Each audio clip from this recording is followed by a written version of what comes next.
حسبي ربي جل الله ما في قلبي. محترم ناظرین کرام، آج کے درس کے اندر ہم آپ کی خدمت میں ایک بہت زبردست واقعہ بیان کرنے جا رہے ہیں۔ امید ہے کہ وہ واقعہ آپ کو بہت پسند آئے گا۔ محترم ناظرین کرام، اس واقعہ کی تفصیل یہ ہے کہ ایک مرتبہ حضرت ادہم رحمہ اللہ تعالیٰ کا بخارا کے باغات کی طرف سے گزر ہوا۔ آپ ایک نہر کے کنارے جو باغات کے اندر سے ہوتی ہوئی گزرتی تھی بیٹھ کر وضو کرنے لگے۔ آپ نے دیکھا کہ نہر کے اندر ایک سیب بہتا ہوا آ رہا ہے۔ خیال کیا کہ اسے کھا لینے میں کچھ مذائقہ نہیں، چنانچہ سیب اٹھا کر آپ نے کھا لیا۔ جب سیب کھا چکے تو دل میں یہ وسوسہ پیدا ہوا کہ میں نے سیب کے مالک سے اجازت نہیں لی اور میرا یہ کھانا ناجائز ہے۔ اس خیال سے باغ کے مالک کے پاس گئے اور جا کر اسے اس بات کی اطلاع دی تاکہ اس کی اجازت سے حلال اور مباح ہو جائے۔ چنانچہ باغ کے دروازے پر دستک دی۔ جہاں سے یہ سیب آیا تھا، آواز سن کر ایک لڑکی باہر آئی۔ آپ نے اس سے کہا کہ میں باغ کے مالک سے ملنا چاہتا ہوں، اسے بھیج دیجئے۔ تو اس لڑکی نے عرض کیا کہ وہ عورت ہے۔ آپ نے فرمایا کہ اچھا، اسے پوچھو کہ میں خود حاضر ہو جاؤں۔ چنانچہ اجازت مل گئی اور آپ اس خاتون کے پاس تشریف لے گئے اور سارا واقعہ اس کو سنایا۔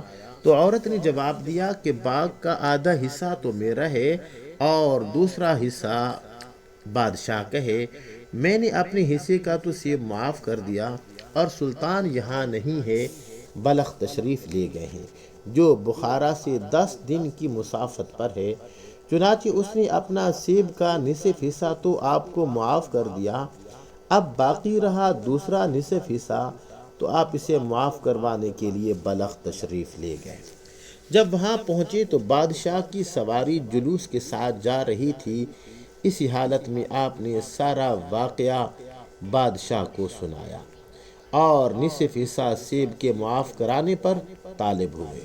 محترم سامعین کرام، بادشاہ نے فرمایا کہ اس وقت تمہیں کچھ نہیں کہتا، کل میرے پاس تشریف لے آئیں، میں اس وقت کچھ کہہ دوں گا۔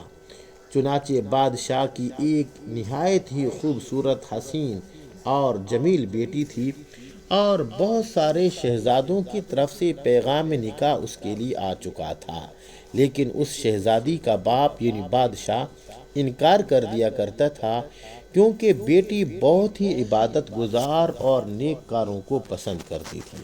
اس لیے اس کی یہ خواہش تھی کہ دنیا کے کسی مشہور زاہد سے ان کا نکاح ہو۔ جب بادشاہ محل میں واپس آیا تو اپنی لڑکی سے ادہم کا سارا واقعہ بیان کیا اور کہا کہ میں نے ایسا شخص نہیں دیکھا کہ صرف نصف سیب حلال کرانے کے لیے بخارا سے یہاں بلخ آیا ہے۔ محترم سامعین کرام، جب لڑکی نے یہ کیفیت سنی تو نکاح منظور کر لیا۔ چنانچہ حضرت ادہم رحمہ اللہ تعالیٰ دوسرے دن بادشاہ کے پاس آئے تو بادشاہ نے ان سے کہا کہ جب تک آپ میری بیٹی کے ساتھ نکاح نہیں کریں گے، آپ کو نصف سے معاف نہیں کروں گا۔ حضرت ادہم رحمہ اللہ تعالیٰ نے کمال انکار کے بعد نکاح قبول کر لیا۔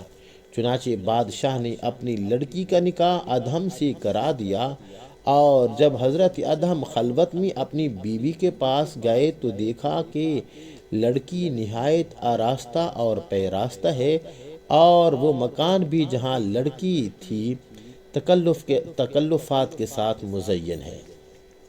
حضرت ادہم رحمہ اللہ تعالیٰ ایک گوشہ میں جا کر نماز میں مصروف ہو گئے، حتیٰ کہ اسی حالت میں صبح ہو گئی اور متواتر 7 راتیں اسی طرح گزر گئیں اور اب تک بادشاہ نے سیب کا نصف حصہ معاف نہیں کیا تھا۔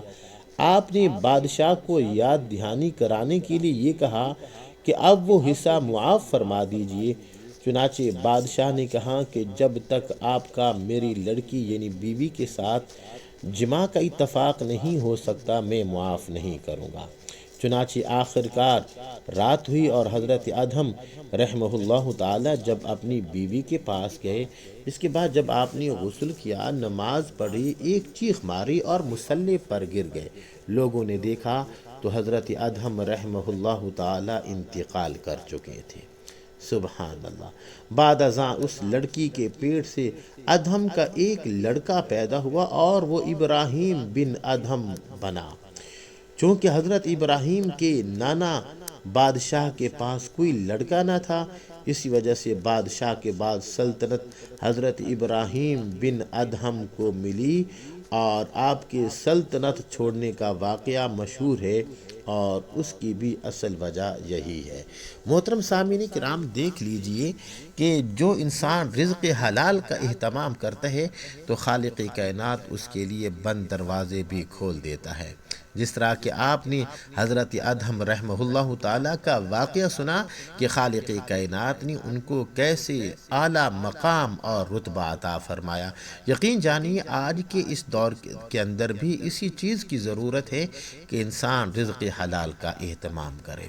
تو اجازت دیجیے اپنے بھائی محمد زبیر حسن کو۔ امید ہے کہ آج کا درس آپ کو بہت زیادہ پسند آیا ہوگا۔ السلام علیکم ورحمۃ اللہ وبرکاتہ۔